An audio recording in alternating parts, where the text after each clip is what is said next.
The stagecoach thundered into Julesburg, Colorado, kicking up clouds of dust that swirled in the afternoon sunlight like golden ghosts. Henrietta O'Sullivan clutched her single valise tightly, her knuckles white against the worn leather as the coach finally groaned to a halt. Unlike the other passengers who burst into animated chatter at their arrival, she remained silent, her head bowed beneath a modest bonnet that cast shadows across her face, shadows that couldn't quite conceal the purple-black bruising around her right eye or the awkward angle of her once straight nose. It was May 1876, and after a journey that had taken her from the crowded streets of Boston across miles of open country, 22-year-old Henrietta had finally arrived in the frontier town that was to be her new home. She had come as a mail-order bride, responding to an advertisement placed by a cattle rancher seeking a wife. The arrangement had seemed like salvation when she'd answered it 3 months ago. Now, as she gingerly stepped down from the coach, careful not to jostle her aching face, she wondered if she had made the most terrible mistake of her life. "Miss O'Sullivan," a deep voice called from among the small crowd gathered to meet the stage. Henrietta raised her eyes cautiously, searching for the owner of the voice. A tall man stepped forward, his broad shoulders blocking the sun. He wore a well-worn Stetson and a practical work shirt with the sleeves rolled up to reveal tanned forearms. He removed his hat as he approached, revealing thick chestnut hair that curled slightly at his collar. His face was weathered by sun and wind, with a strong jawline softened only slightly by the concern that flickered across his features as he took in her appearance. "Mr. Keller?" she asked, her voice barely above a whisper.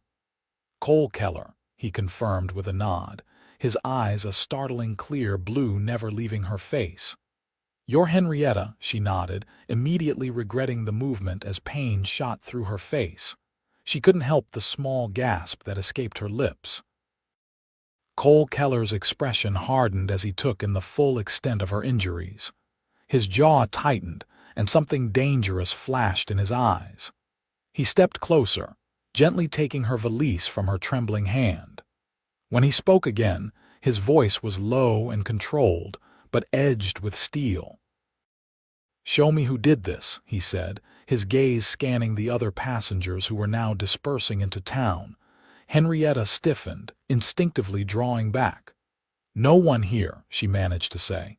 "It happened before I left Boston." Cole's eyes narrowed slightly, but he gave a short nod. "We should get you to Doc Wilson. Then we'll talk." Before Henrietta could protest, he had placed a gentle hand at her elbow and was guiding her down the dusty Main Street.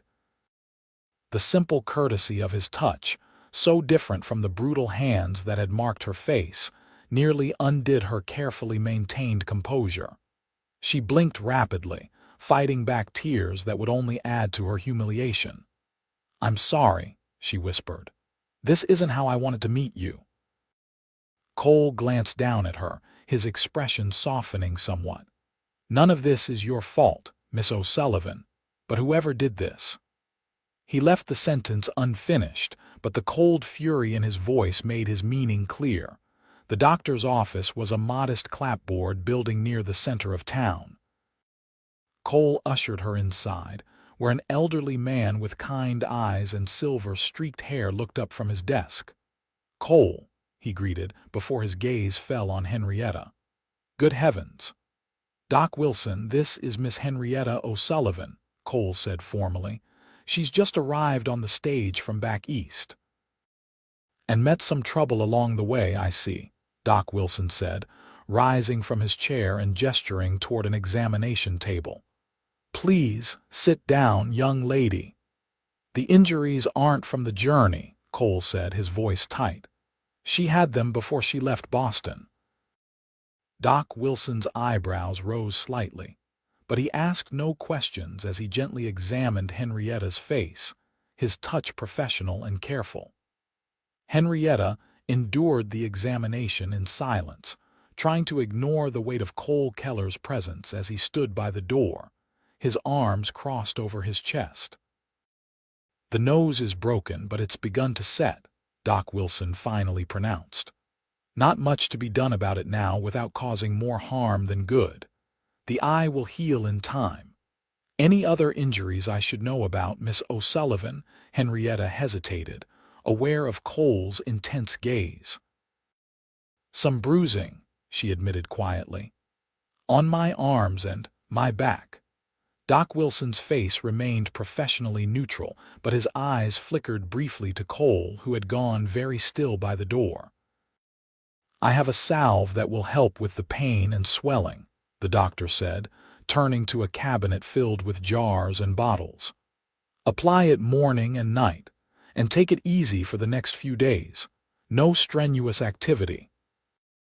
He handed her a small jar of ointment, which she tucked into her reticule with murmured thanks. "I'll see she rests," Cole said, his voice leaving no room for argument. Outside, the late afternoon sun cast long shadows down the main street. Cole took Henrietta's valise again, but made no move to touch her as they walked toward the livery stable at the edge of town. "My ranch is about 5 miles out," he explained, his voice carefully neutral. "I have a buckboard to take us there." Henrietta nodded, struggling to keep pace with his long strides. The journey had exhausted her, and the pain in her face seemed to throb in time with her heartbeat. After a few moments, Cole slowed his pace, casting her a look that might have been apologetic. "Miss O'Sullivan," he said abruptly, "I need to know what happened." Henrietta stopped walking, her hand going instinctively to the brim of her bonnet as if she could hide beneath it. "It's not a pretty story, Mr. Keller. I don't expect it to be." They had reached the livery stable. A buckboard waited outside, already hitched to a pair of sturdy horses. Cole placed her valise in the back but made no move to help her up onto the seat. "In my letter," Henrietta began, her voice wavering slightly, "I told you I was working as a governess for a wealthy family." Cole nodded, his eyes never leaving her face. "What I didn't say was that the master of the house had expectations beyond my teaching duties." She swallowed hard. "When I refused his advances, he became angry. This was the result." She gestured vaguely toward her face. "I left that night. I had already been corresponding with you, and your last letter had contained the train fare, So you ran," Cole finished for her. "Yes," she admitted, shame coloring her voice. "I ran." Cole was silent for a long moment, his face unreadable. Then he asked, "What was his name?" Henrietta shook her head. "It doesn't matter now. I'm here and he's 3,000 miles away." "It matters to me," Cole insisted, his voice quiet but firm. "Why?" Henrietta asked, a hint of defiance creeping into her tone. "What would you do, Mr. Keller?" "Travel all the way to Boston to confront him. He's a powerful man from a respected family. Nothing would come of it except more trouble for you." "That's my concern, not yours," Cole replied, but after a moment he sighed and gestured toward the buckboard. "We should get to the ranch before dark." "You need rest." He helped her up onto the seat, his touch careful and impersonal, before climbing up beside her and taking the reins. As they pulled away from town, Henrietta gazed at the vast landscape stretching out before them, rolling plains that seemed to go on forever beneath an endless sky. It was beautiful in its emptiness, so different from the crowded, confined spaces of Boston. "Mr. Keller," she said after they had traveled in silence for some time, "I would understand if you wished to nullify our arrangement. I'm not what you expected." Cole glanced at her, his expression impossible to read in the fading light. "What do you think I expected, Miss O'Sullivan?" "A whole woman," she said simply. "Unmarked, undamaged." Cole was quiet for so long that Henrietta thought he might not respond at all. When he finally spoke, his voice was gruff. The advertisement was for a wife willing to work hard and help build a life out here. Nothing I've seen suggests you can't do that. But the bruises will heal, he interrupted, and I don't care about a crooked nose. What I care about is whether you're the kind of woman who can face hardship and not break. Coming all this way alone, after what happened, that tells me more about you than a perfect face ever could.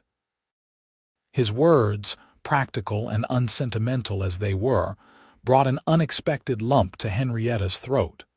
She turned her face away, blinking back tears. "Thank you," she whispered. Cole nodded once, and they continued their journey in silence as the sun sank below the horizon, painting the sky in brilliant shades of orange and gold. The Keller ranch came into view just as true darkness was falling, a modest but well-maintained house with a wide porch, flanked by a barn and several outbuildings. Light spilled from the windows, and as they drew closer, Henrietta could see a figure moving about inside. "My housekeeper, Mrs. Abernathy," Cole explained as he brought the buckboard to a stop. "She comes in a few days a week to help with cooking and cleaning.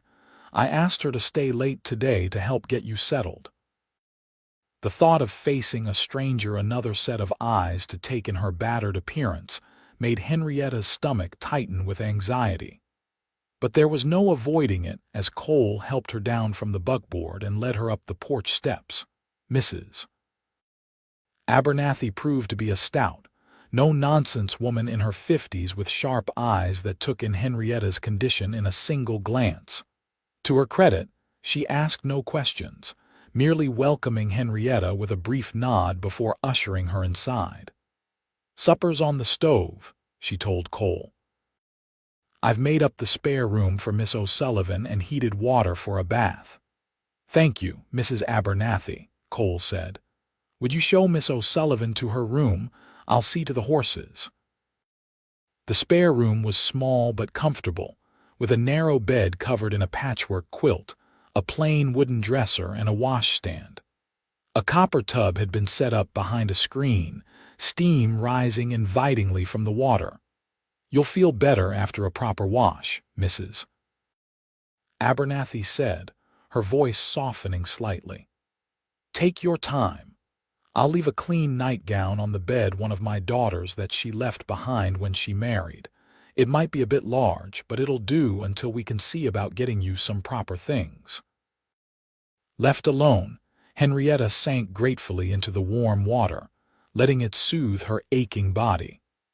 The past week had been a blur of travel and tension, constantly looking over her shoulder, terrified that Edmund Blackwell might have followed her. Now, for the first time since she'd fled Boston, she felt a tentative sense of safety. Clean and dressed in the borrowed nightgown, which did indeed hang loosely on her slender frame, Henrietta hesitated at her bedroom door. She could hear low voices from elsewhere in the house, Cole and Mrs. Abernathy, presumably discussing her. Hunger gnawed at her stomach, but the thought of sitting across a table from Cole Keller, enduring his scrutiny as she struggled to eat with her swollen face, was more than she could bear tonight. A soft knock at the door startled her. "Miss O'Sullivan." It was Mrs. Abernathy. "I've brought you a tray. Mr. Keller thought you might prefer to eat in your room tonight." Relief washed over Henrietta as she opened the door. Mrs. Abernathy stood there with a tray bearing a bowl of fragrant stew, a thick slice of bread, and a mug of tea. "Thank you," Henrietta said, taking the tray. "And please thank Mr. Keller for his consideration." Mrs. Abernathy nodded. "He's a good man, Mr. Keller, not one for many words, but his actions speak clear enough. You could do worse." With that cryptic comment, she turned and left, her footsteps receding down the hallway. Henrietta ate slowly, finding the simple food more satisfying than any elaborate meal she'd been served in Boston. When she finished, she set the tray outside her door and returned to sit on the edge of the bed, uncertain what to do next. The question of her marriage to Cole Keller hung in the air, unaddressed. Their agreement had been clear enough in their letters. She would come to Colorado as his bride, bringing her education and domestic skills to help establish a proper home. And he would provide stability, protection, and the promise of a new beginning. But that had been before Edmund Blackwell had beaten her, before she had arrived damaged and afraid. Would Cole still want her as a wife? And more importantly, after what she had endured at Blackwell's hands, could she bear a man's touch, even in marriage? Exhaustion eventually overcame her troubled thoughts, and Henrietta lay down on the narrow bed, pulling the quilt up around her shoulders. Despite her concerns about the future, she fell asleep almost immediately, lulled by the profound silence of the prairie night. She woke to sunlight streaming through the window and the distant sounds of activity outside. For a moment, she was disoriented, the unfamiliar room confusing her sleep-muddled mind. Then memory returned, along with the dull ache in her face that served as a constant reminder of what had brought her here. A plain cotton dress had been laid across the foot of her bed, another loan from Mrs. Abernathy's daughter, she presumed. Henrietta dressed carefully, then made a tentative inspection of her face in the small mirror above the washstand. The swelling around her eye had subsided slightly, but the bruising had darkened to a deep purple that extended down her cheek. Her nose, once straight and delicate, now had a distinct bend to it. She sighed, accepting that this was her face now permanently altered by violence. When she emerged from her room, she found the house empty. A covered plate sat on the kitchen table, alongside a note in a bold, masculine hand. "Gone to check the north pasture. Mrs. Abernathy will come at noon. Make yourself at home. CK." The terse message left Henrietta at a loss. What did "make yourself at home" mean in a house she had never seen before, belonging to a man she barely knew?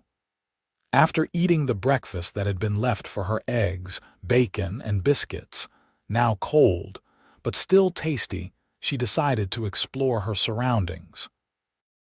The house was simple but solid, with 4 rooms downstairs, a kitchen, a dining area, a small study filled with books that surprised her with their variety, and a sitting room with a comfortable-looking sofa and chairs. Upstairs were 3 bedrooms, the one she had slept in, a slightly larger room that was clearly Cole's, and a third, smaller room that appeared to be used for storage. Everything was neat and functional, if a bit sparse in the way of decoration or personal touches. Outside, the ranch spread out in all directions, the land mostly flat with gentle undulations leading to distant hills. A corral stood near the barn, where several horses grazed peacefully. Beyond that, Henrietta could see cattle scattered across the pasture land, dark shapes against the green gold grass. It was beautiful, in a stark, open way that made her feel both exhilarated and terribly exposed after years in the city. There were no walls to hide behind out here, no crowds to disappear into. Just space, endless space, and sky so vast it made her dizzy to look up at it. She was still standing on the porch, taking it all in, when she spotted a rider approaching from the east. Even at a distance, she recognized Cole's broad-shouldered silhouette.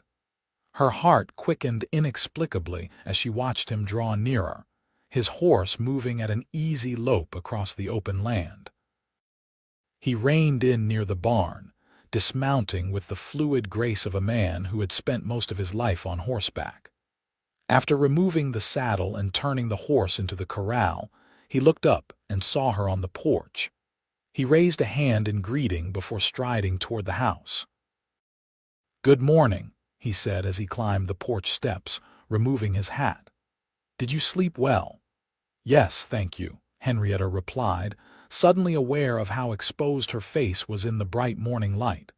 She resisted the urge to turn away or shield herself with her hand. "The breakfast was very good as well." Cole nodded, seeming satisfied with her answer. "Mrs. Abernathy will be here soon to help with lunch and to take you into town if you'd like. You'll need clothes and whatever other things women require."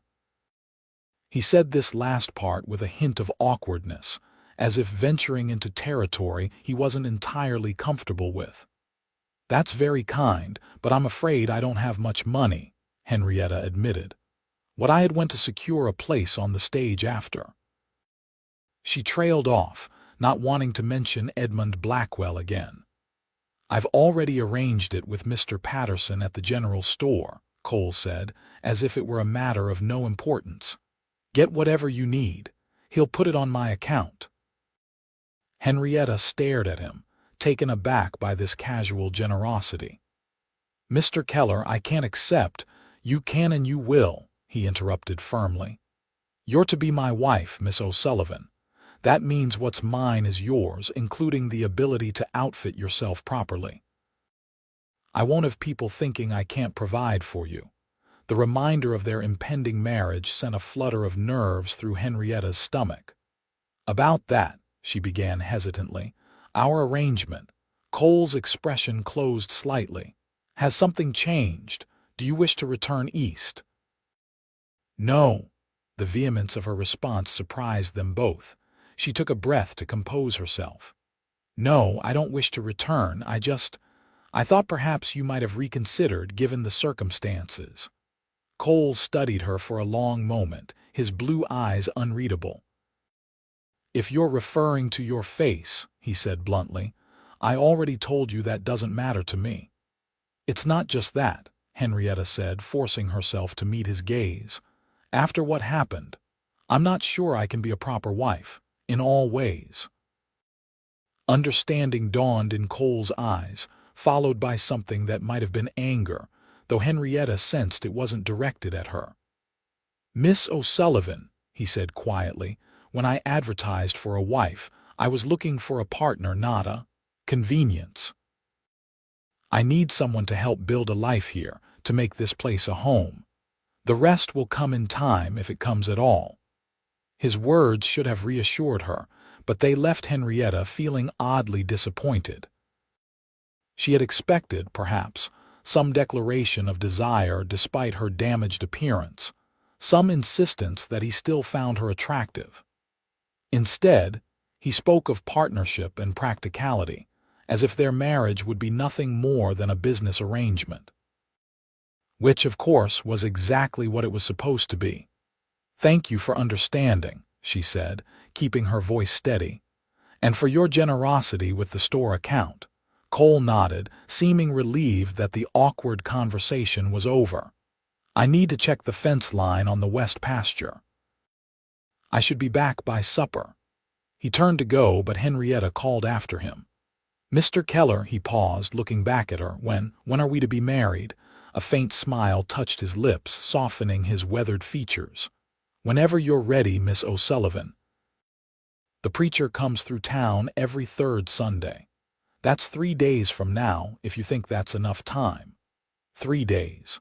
3 days to prepare herself to become Mrs. Cole Keller, to bind her life to this taciturn rancher she barely knew. But what choice did she have, really? She had nowhere else to go, no family to return to, and the specter of Edmund Blackwell still loomed in her nightmares. 3 days will be fine," she said with more confidence than she felt.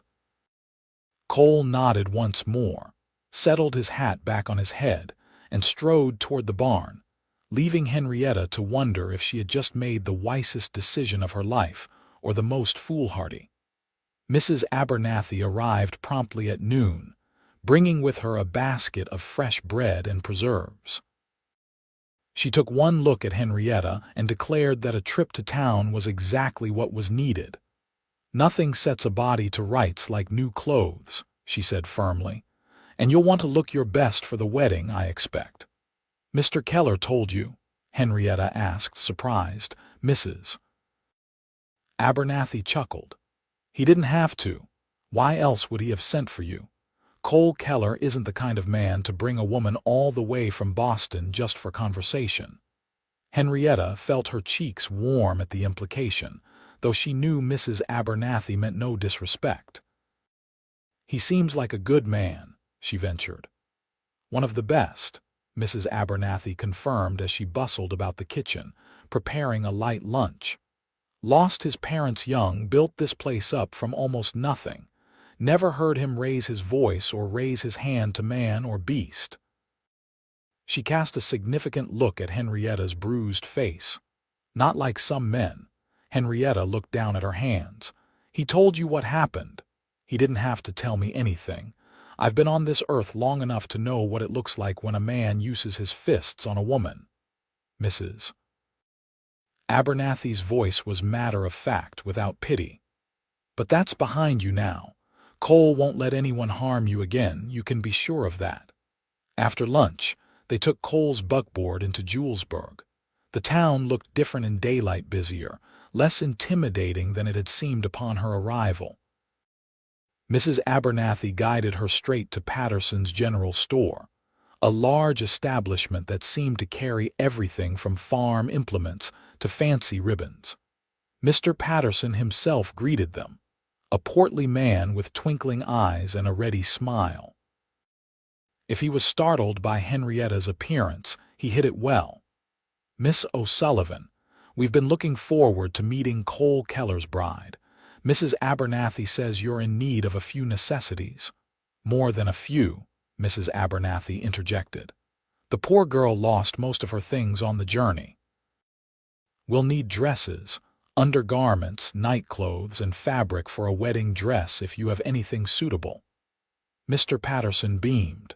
"For Cole Keller's bride, I believe we can find everything you need. My wife is in the back, she has a good eye for ladies' things."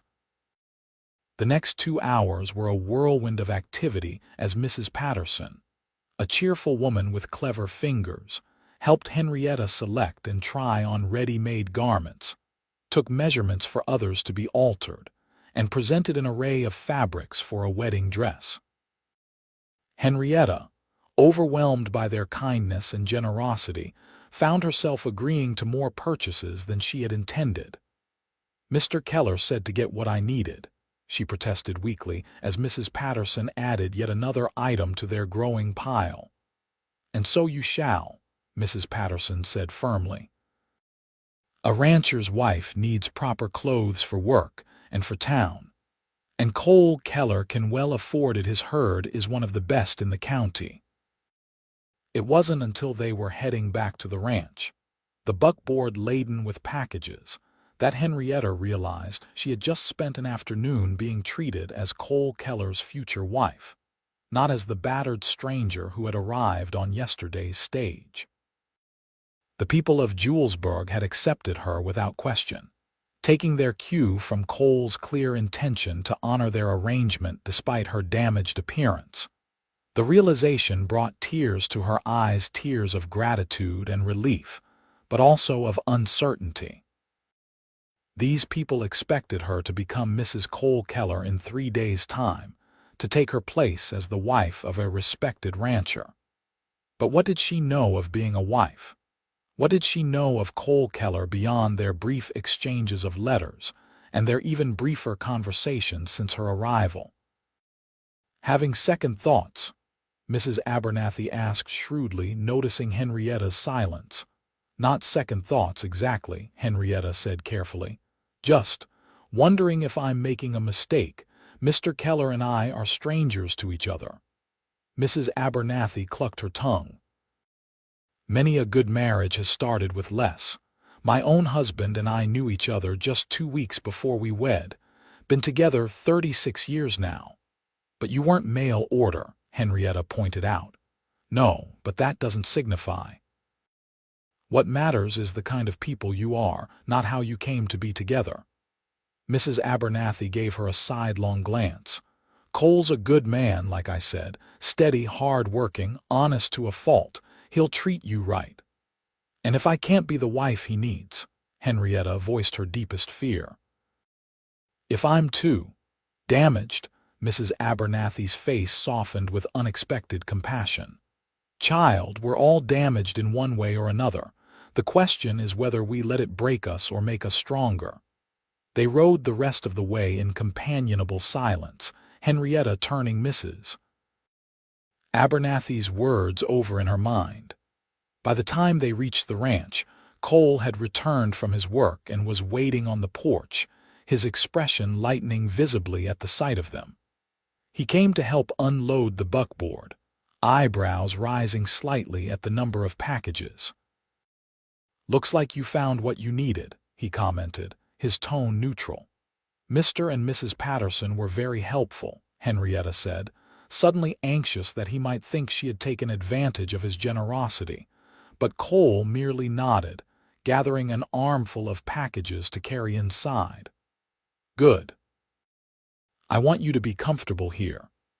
Once everything had been brought into the house, Mrs. Abernathy announced that she needed to return home before dark. "My husband will be wanting his supper," she explained, "but I'll be back tomorrow to help with the wedding dress." After she had gone, Henrietta and Cole were left alone in the house, an awkward silence falling between them.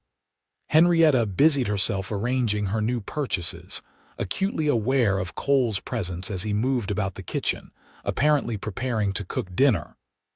"Can I help?" she offered, setting aside the fabric that would become her wedding dress. Cole glanced up, seeming surprised by the offer. "Do you cook?" "I'm not an expert, but I can manage simple meals," Henrietta said, moving to join him at the stove. "Part of my duties as a governess included supervising the children's meals when the family cook was unavailable." Cole stepped back, giving her room at the stove. "It's nothing fancy, just pork chops and potatoes." Working together, they prepared the meal in a silence that gradually became less awkward and more companionable. Henrietta found herself relaxing as she concentrated on the familiar tasks of peeling potatoes and setting the table. There was something soothing about the domestic routine, something that made this strange house feel a little more like it could someday be her home. As they sat down to eat, Cole surprised her by asking, "What else did you do as a governess?" Henrietta looked up from her plate. "I taught the children their lessons: reading, writing, arithmetic, history, some basic science. 3 boys, ages 6 to 12. I also instructed them in proper behavior and accompanied them on outings when their parents were occupied with social engagements." "You like children?" There was genuine interest in his voice. "Very much," Henrietta said, warming to the subject. "They're honest in a way adults rarely are, and watching them learn, seeing that moment when understanding dawns, it's incredibly rewarding." "You'll be a good mother then," Cole said, his tone matter of fact. The comment caught Henrietta off guard. Of course, children would be expected in their marriage that had been implicit in their arrangement, but hearing Cole speak of it so directly made it suddenly, startlingly real. "I hope so," she said quietly. When we have children." Cole met her eyes across the table, his expression serious. "Miss O'Sullivan, I know this isn't the most conventional start to a marriage, but I want you to know that I intend to be a good husband to you. And a good father to our children, if we're blessed with them." The simple sincerity of his words touched Henrietta deeply. This was no flowery declaration of love, no passionate vow of devotion, but in its way, it was more meaningful. Cole Keller was promising her something real: respect, partnership, and the shared purpose of building a life together. "Thank you, Mr. Keller," she said, her voice steady despite the emotion welling up inside her. "I intend to be a good wife to you as well." Something flickered in Cole's eyes, something warm that made Henrietta's heart beat a little faster. But he only nodded and returned his attention to his meal. That night, lying in her narrow bed, Henrietta found herself thinking not of the past she had fled, but of the future that awaited her. In 3 days, she would become Mrs. Cole Keller. She would belong here on this ranch with this quiet, honorable man who had accepted her bruises and all. It wasn't the future she had imagined for herself as a girl, dreaming of romance and adventure. But perhaps, she thought as sleep began to claim her, it could be something better, something real, something lasting, something built on mutual respect and shared purpose. Perhaps in time it could even be something like love. The next 2 days passed in a flurry of activity. Mrs. Abernathy came each day to help with the wedding preparations, bringing her sewing machine to work on Henrietta's dress, a simple but elegant creation of cream-colored cotton with lace trim that they found among the fabrics purchased in town. Word had spread quickly about the upcoming wedding, and neighbors began to arrive with gifts and offers of assistance.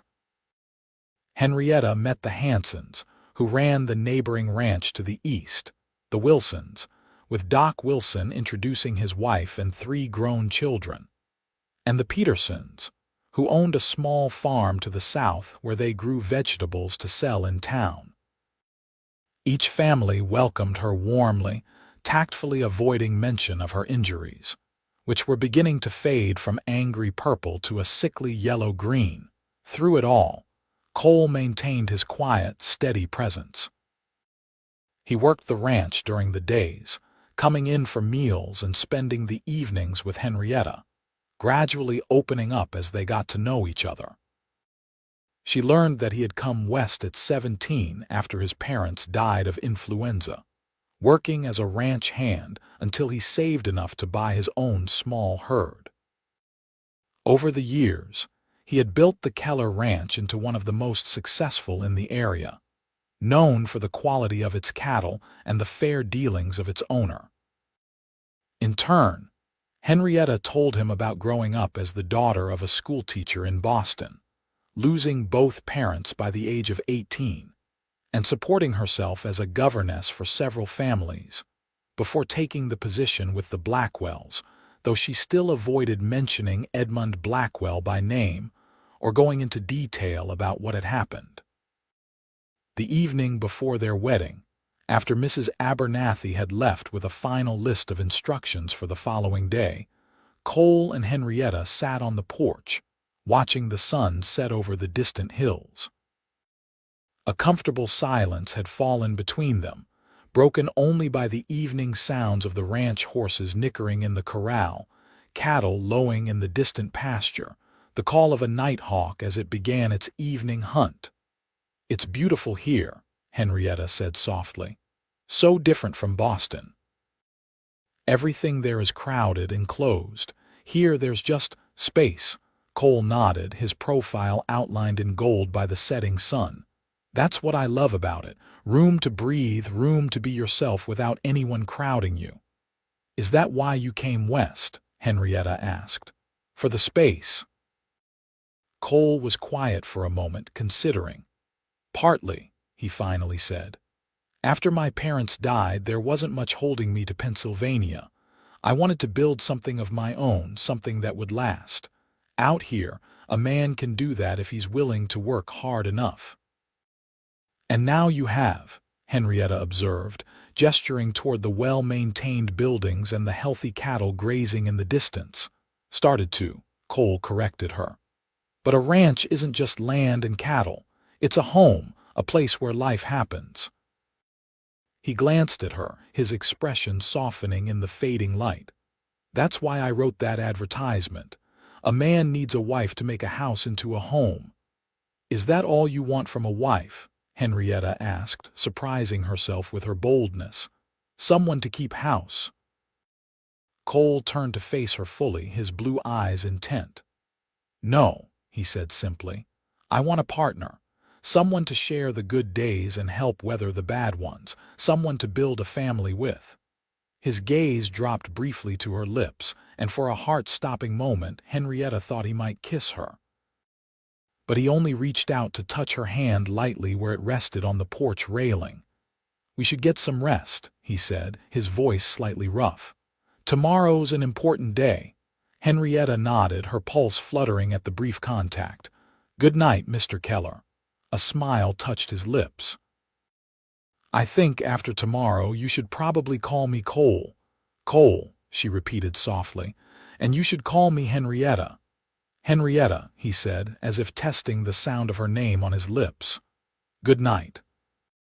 She slept fitfully that night, her dreams a confused jumble of past and present Edmund Blackwell's enraged face transforming into Cole's calm one, the suffocating confines of the Blackwell mansion giving way to the open spaces of the Colorado prairie.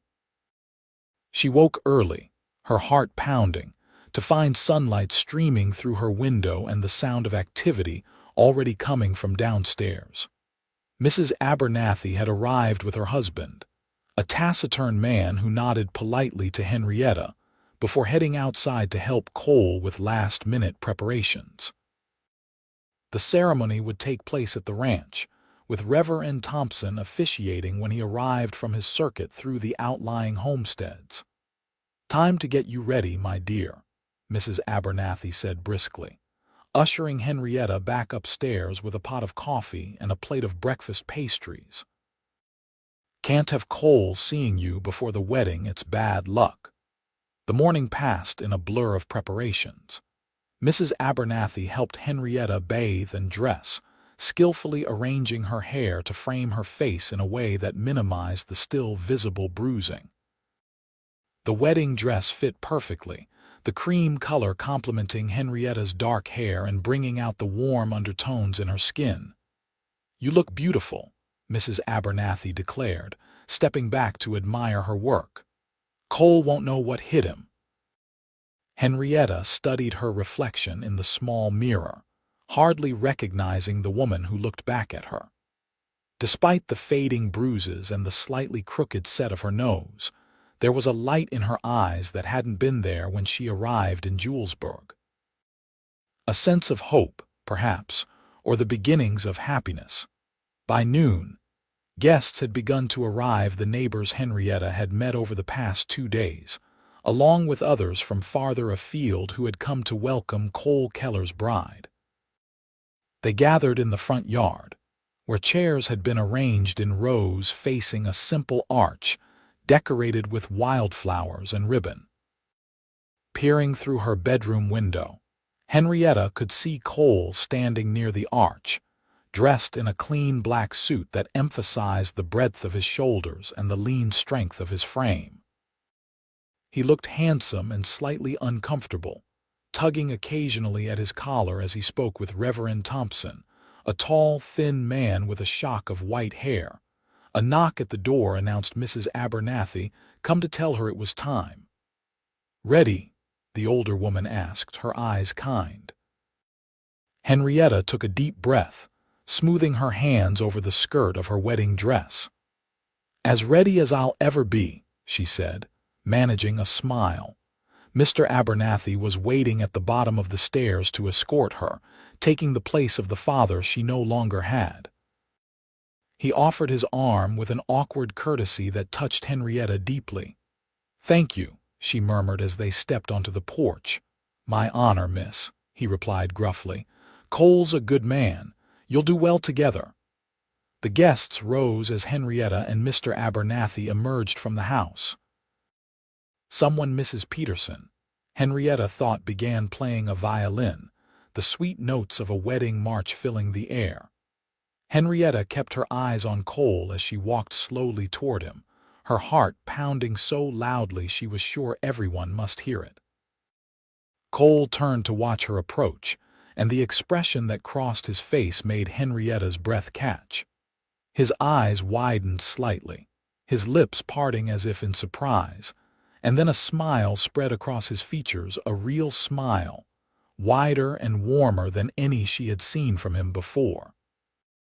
When she reached him, Mr. Abernathy placed her hand in Cole's, and Henrietta felt the warmth of his calloused palm against hers, steady and reassuring. "You look beautiful," Cole whispered, his voice rough with an emotion Henrietta couldn't quite name.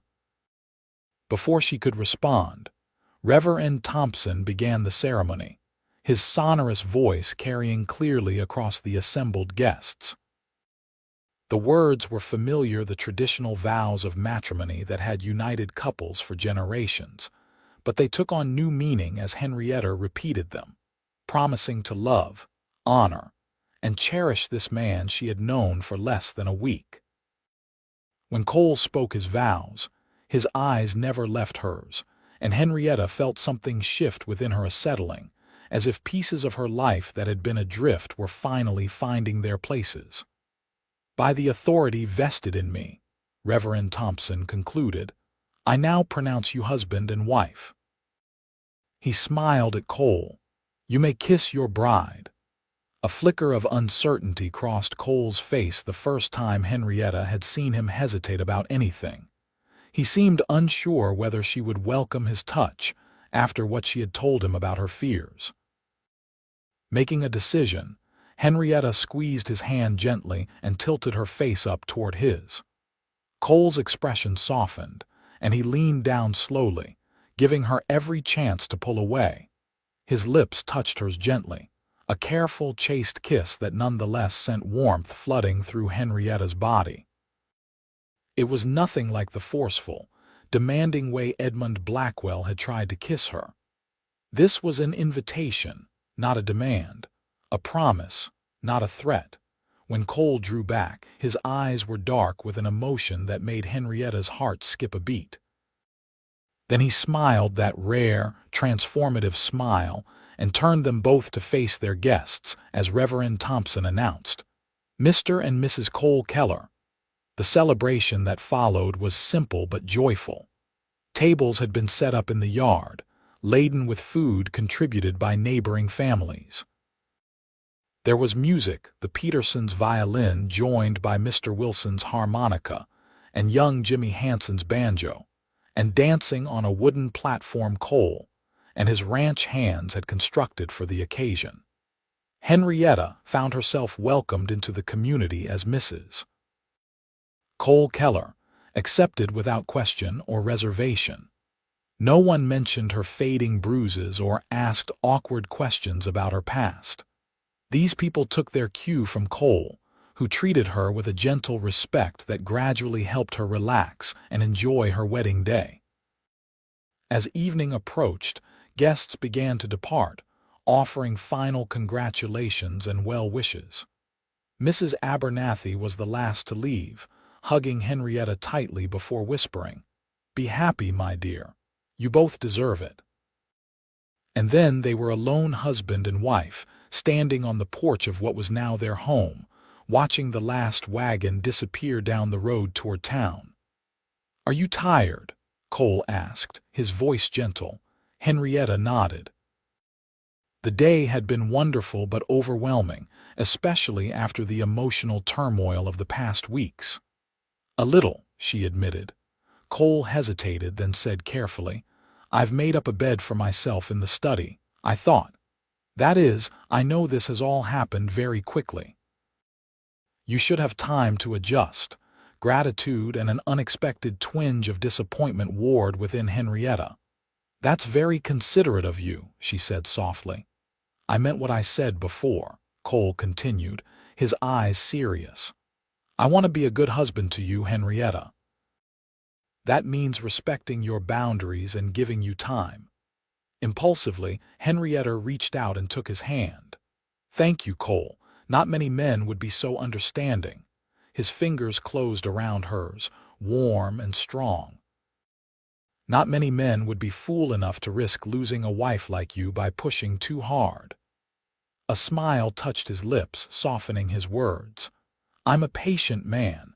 I can wait until you're ready." That night, lying in what was now her bed in what was now her room, Henrietta thought about the man sleeping downstairs, her husband. Cole Keller was nothing like the men she had known in Boston.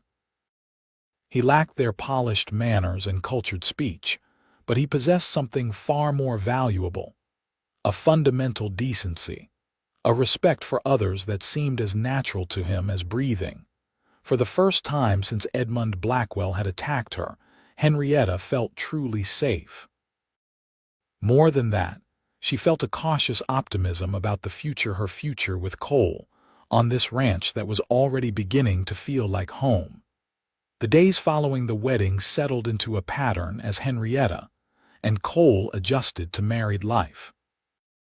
Cole worked the ranch from dawn until dusk, while Henrietta took charge of the household, cooking meals, keeping the house clean, and learning from Mrs. Abernathy about the particular challenges of maintaining a home on the frontier. Each evening, they would share supper and talk about their day.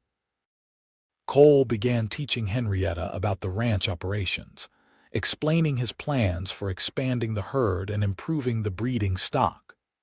Henrietta, in turn, organized his account books, applying the arithmetic skills she had taught her young charges in Boston to the practical matter of ranch finances.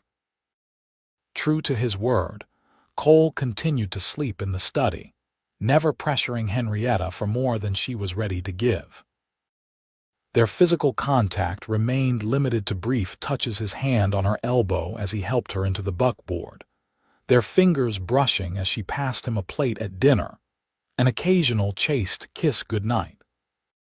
But as the days turned into weeks, Henrietta found herself increasingly aware of Cole in ways that had nothing to do with gratitude or friendship. She noticed the way the muscles in his forearms flexed when he rolled up his sleeves to wash for dinner, the breadth of his shoulders beneath his work shirt, the way his eyes crinkled at the corners when something amused him. One evening in late June, about a month after their wedding, Henrietta was preparing supper when she heard a commotion outside. Looking through the kitchen window, she saw Cole dismounting from his horse, his movements stiff and careful. One of the ranch hands, young Tommy Fletcher, hovered nearby, his face concerned. Wiping her hands on her apron, Henrietta hurried outside. "What happened?" she asked, taking in Cole's dirt-streaked clothes and the pained set of his features. "It's nothing," Cole said, attempting to straighten up and wincing visibly. "Just took a fall when my horse spooked at a rattler."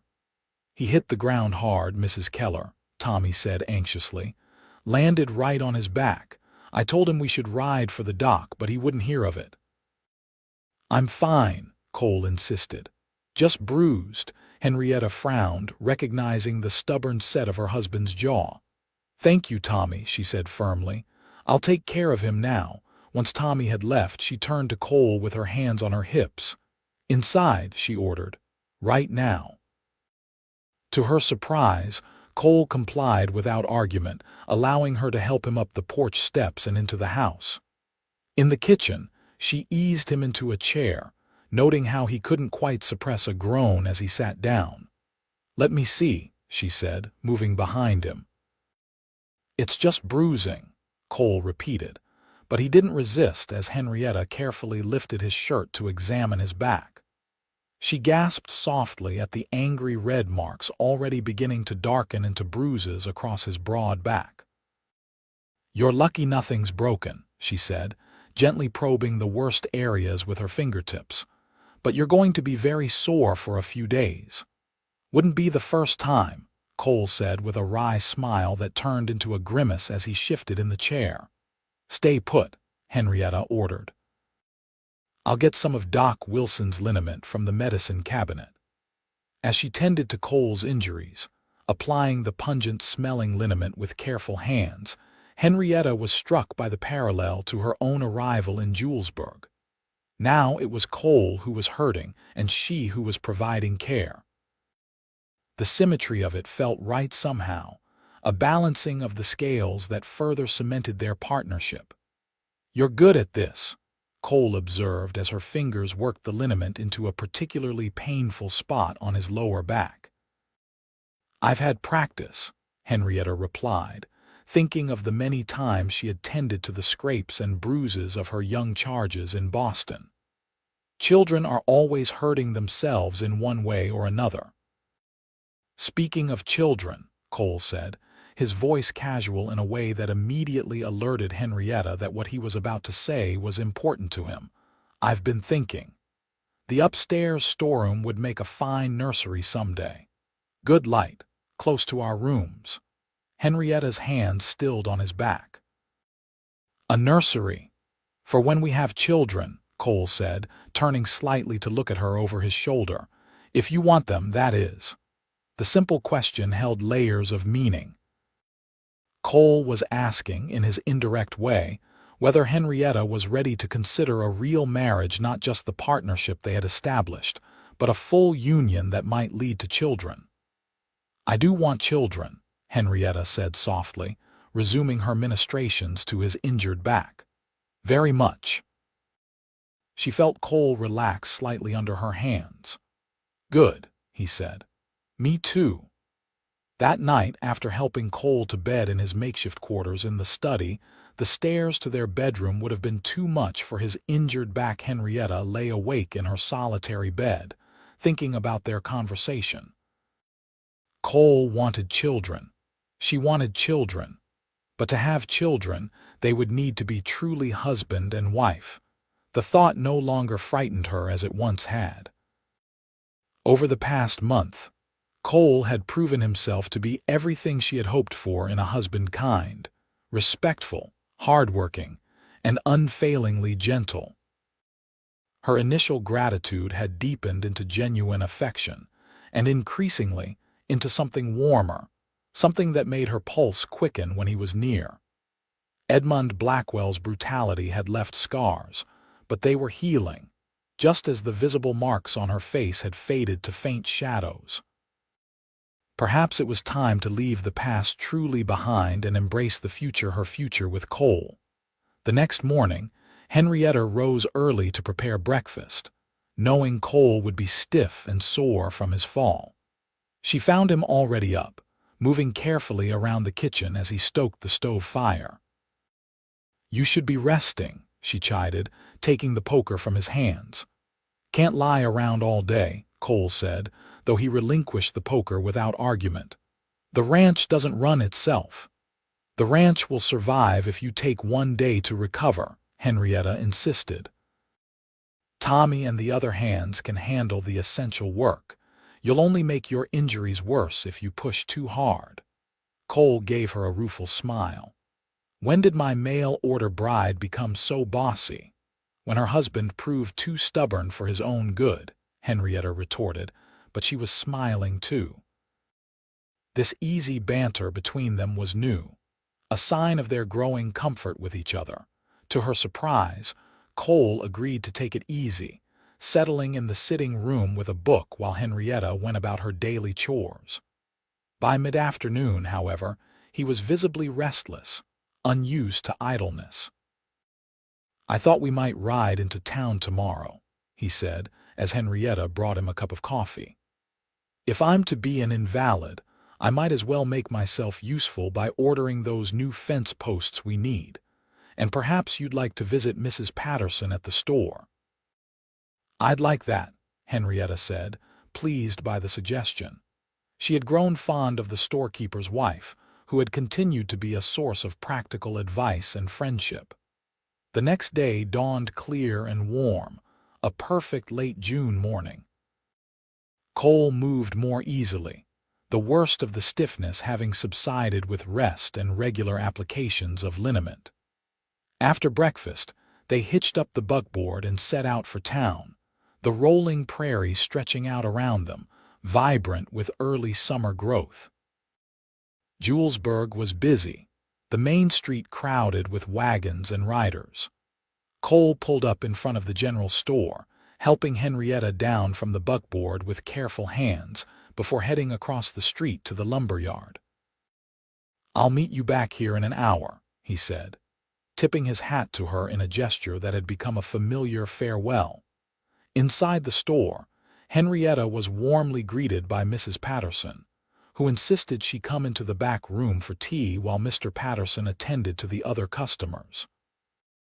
They chatted amiably about local news and household matters, with Mrs. Patterson offering advice about preserving the summer vegetables that would soon be abundant in the kitchen garden Henrietta had started behind the ranch house. "And how are you settling into married life, my dear, Mrs. Patterson asked, her kind eyes assessing Henrietta with motherly interest. "Cole seems very happy. I haven't seen him smile so much in all the years I've known him." Henrietta felt a warm glow at the observation. "We're doing well," she said honestly. "Cole is a good man, Mrs. Patterson patted her hand. "The best kind of husband, steady, reliable, and kind. You were fortunate in your match." "I know," Henrietta said softly, thinking of how different her life might have been if she had remained in Boston, if Edmund Blackwell had succeeded in breaking her spirit as he had tried to break her body. After completing her purchases, flour, sugar, coffee, and a bolt of cheerful calico fabric that had caught her eye, Henrietta stepped outside to wait for Cole. The street was even more crowded now, with a stagecoach having arrived while she was in the store. Passengers were disembarking, stretching tired limbs and retrieving luggage from the boot. Henrietta watched idly, remembering her own arrival in Julesburg just over a month ago, how frightened and uncertain she had been, how overwhelmed by the strangeness of this frontier town after the familiar streets of Boston. And then her heart stopped. Among the passengers stepping down from the stage was a familiar figure, tall, elegantly dressed in a well-cut suit that set him apart from the working men of Julesburg. His dark hair was neatly combed, his mustache precisely trimmed, and his handsome face wore an expression of distaste as he surveyed the dusty street.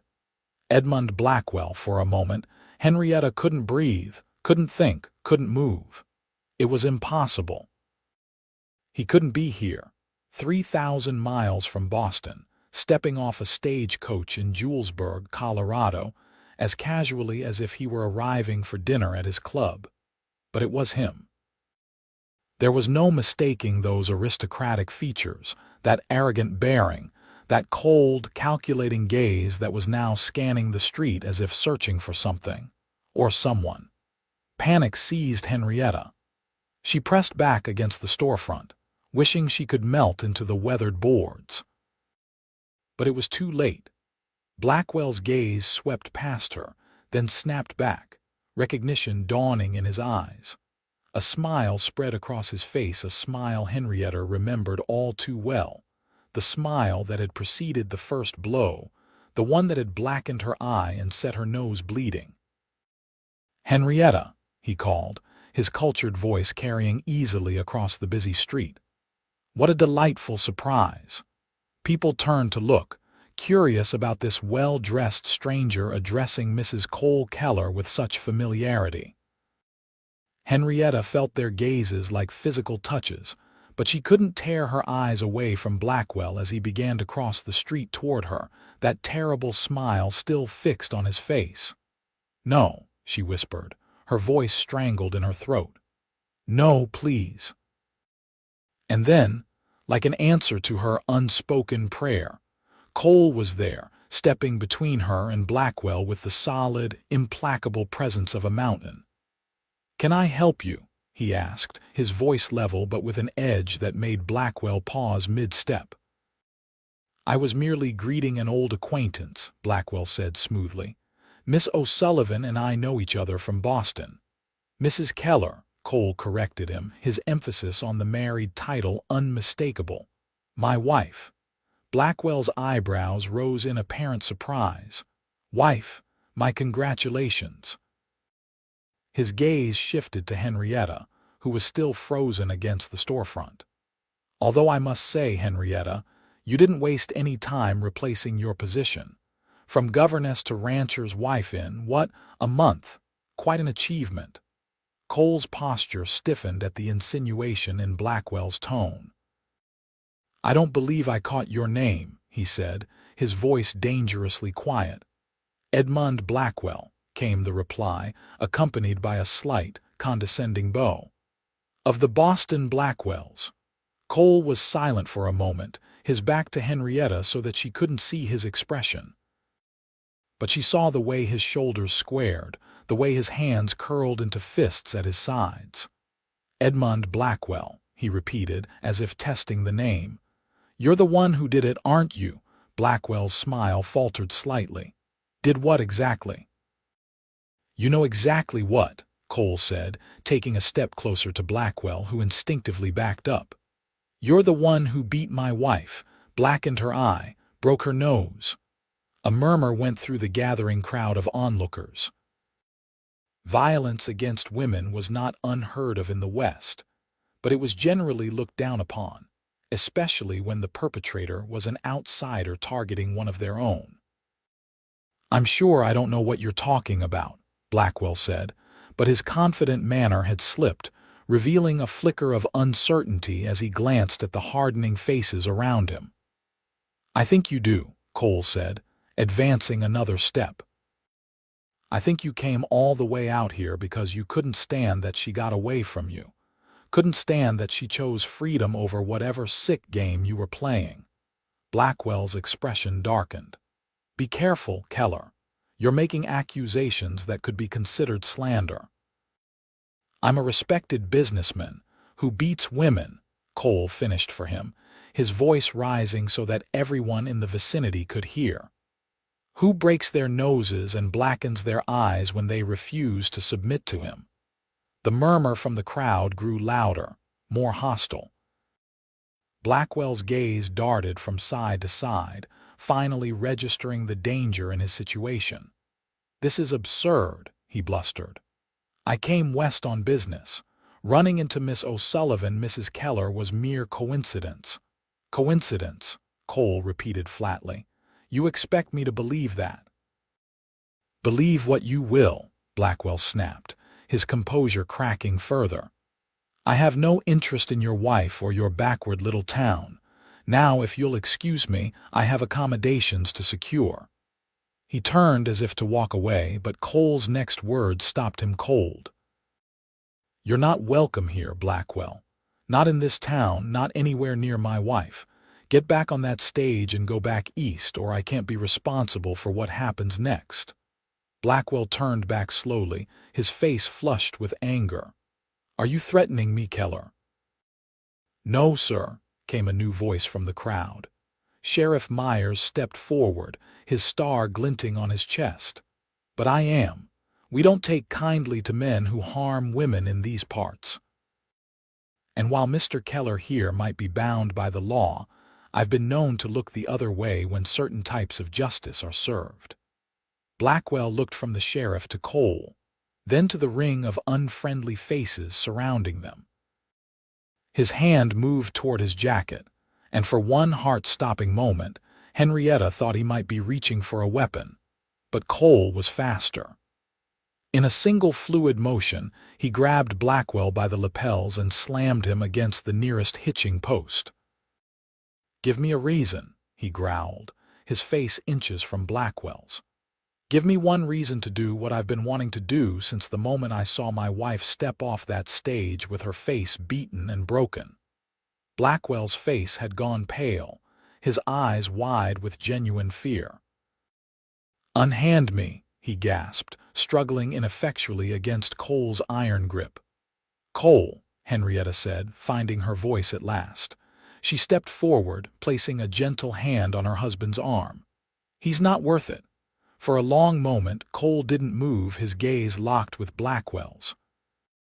Then, slowly, he released his grip on the other man's lapels, stepping back but remaining between Blackwell and Henrietta. "Get on the next stage out of town," Sheriff Myers said into the tense silence. "It leaves in an hour. I'll personally escort you to make sure you're on it." Blackwell straightened his rumpled jacket, attempting to gather the shreds of his dignity.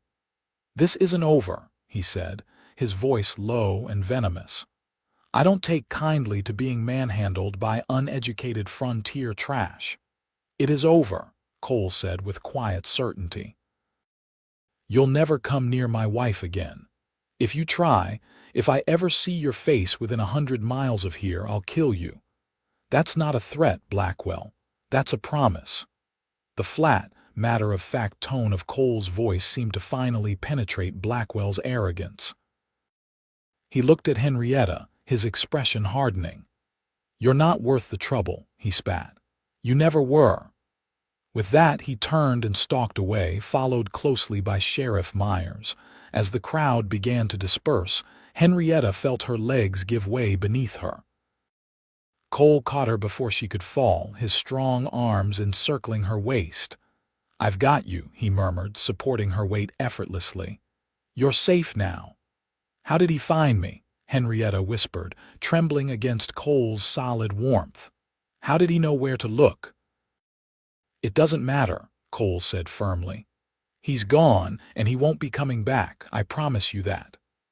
They returned to the ranch in silence, Henrietta lost in thought as the buckboard bumped along the familiar road.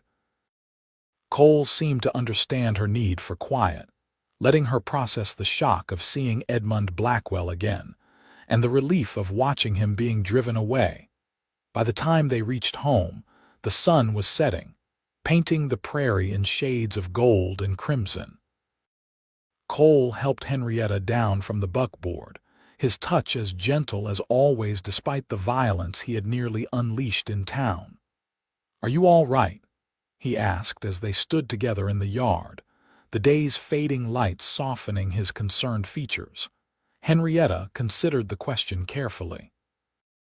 Was she all right? She had just confronted the man who had haunted her nightmares for weeks, the man whose brutality had driven her to flee across the country. By rights, she should be terrified, shattered by the experience, but she wasn't. Instead, she felt lighter, as if a weight she hadn't fully acknowledged had been lifted from her shoulders. "I'm better than all right," she said, surprising herself with the truth of it. "I'm free." Cole's eyes searched hers, as if making sure she wasn't just putting on a brave face. "He can never hurt you again," he promised. "I won't let him." Henrietta reached up to touch Cole's cheek, a gesture of intimacy she had never initiated before. "I know," she said softly, "but it's more than that." Seeing him again, seeing how small and pathetic he really is when faced with real strength, real decency. It broke whatever power he still had over me. Cole turned his face slightly to press a kiss into her palm, the gesture achingly tender. "You're the strongest person I've ever known, Henrietta. Coming out here alone, starting over with a stranger. That takes courage most men will never have." His words filled her with a warmth that had nothing to do with gratitude and everything to do with the growing feeling in her heart, the feeling she had been too cautious to name until now. "Take me inside, Cole," she said, her voice steady despite the way her heart was racing. "Take me to our room." Understanding dawned in Cole's eyes, followed by a heat that made her breath catch. "Are you sure?" he asked, his voice rough with restrained desire. In answer, Henrietta rose on tiptoe and pressed her lips to his. Unlike their wedding kiss, which had been brief and chaste, this was a real kiss, still gentle, but with an underlying passion that sent heat spiraling through her body. Cole responded with a groan, his arms tightening around her waist as he deepened the kiss. When they finally broke apart, both were breathing heavily, and the look in Cole's eyes made Henrietta feel more beautiful and desired than she ever had before. Without a word, he swept her into his arms and carried her into the house, up the stairs, and into the bedroom that would, from this night forward, truly be theirs. Later, as they lay together in the darkness, Henrietta's head resting on Cole's chest, his heartbeat steady beneath her ear, she realized that she had found something she had never expected. When she answered a stranger's advertisement in a newspaper, something far more precious than mere security or protection. She had found love, real love, built on mutual respect and shared strength, on kindness and understanding and the patient nurturing of trust. "Cole," she whispered, not sure if he was still awake. His hand moved lazily up and down her bare back, tracing patterns on her skin. "I love you." His hand stilled for a moment, then resumed its gentle caress. "I've loved you since the moment you stepped off that stage," he said, his voice deep and certain in the darkness. "Bruises and all, I think I knew then that you were exactly the woman I'd been waiting for all my life." Henrietta smiled against his chest, feeling truly at peace for the first time in longer than she could remember. "I'm glad I found my way to you," she said softly. "We found each other," Cole corrected her, pressing a kiss to the top of her head. "And now, we have the rest of our lives to build something good together." The rest of their lives. The phrase filled Henrietta with quiet joy as she drifted toward sleep in her husband's arms. Safe and loved in the home they were creating together on the Colorado frontier. 1 year later, Henrietta stood on the porch of the Keller ranch, watching as Cole rode in from the north pasture. The early summer sun highlighted the reddish glints in his chestnut hair, and even at a distance, she could see the smile that lit his face when he spotted her waiting for him. So much had changed in the year since Edmund Blackwell's brief, disastrous appearance in Julesburg. The ranch had prospered under their joint care, with Cole's expertise in cattle breeding complemented by Henrietta's careful management of the household finances. They had added a new wing to the house, with a proper study for Cole and a small library for Henrietta, where she had begun teaching reading and arithmetic to the children of neighboring ranchers 3 afternoons a week. But the most significant change was nestled in Henrietta's arms their 2-month-old son, James Cole Keller, named for both their fathers. He was a sturdy, handsome baby with Cole's blue eyes and a tuft of dark hair that promised to be as thick as his mother's. As Cole dismounted and strode toward them, his face alight with love, Henrietta thought about the twisting path that had led her here from the crowded streets of Boston to this wide open prairie, from fear and pain to love and joy. "How are my favorite people today?" Cole asked, climbing the porch steps to kiss Henrietta and gently stroke his son's downy head. "We're perfect," Henrietta replied, leaning into her husband's embrace as little James gurgled happily between them. Everything is perfect, and it was. The broken nose that had never quite straightened, visible in her reflection whenever she looked in a mirror, no longer reminded her of Edmund Blackwell's cruelty. Instead, it had become a badge of her own resilience, a reminder of how far she had come, and how much she had overcome to find this happiness.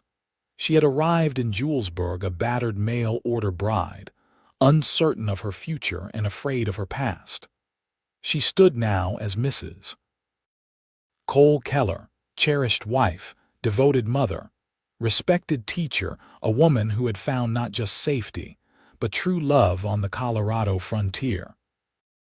As the sun set over the rolling prairie, painting the sky in brilliant hues of gold and crimson, Henrietta lifted her face to receive her husband's kiss, grateful beyond words for the man who had looked past her bruises to see the woman beneath, the man who had promised to show her what real love could be and had kept that promise every day since.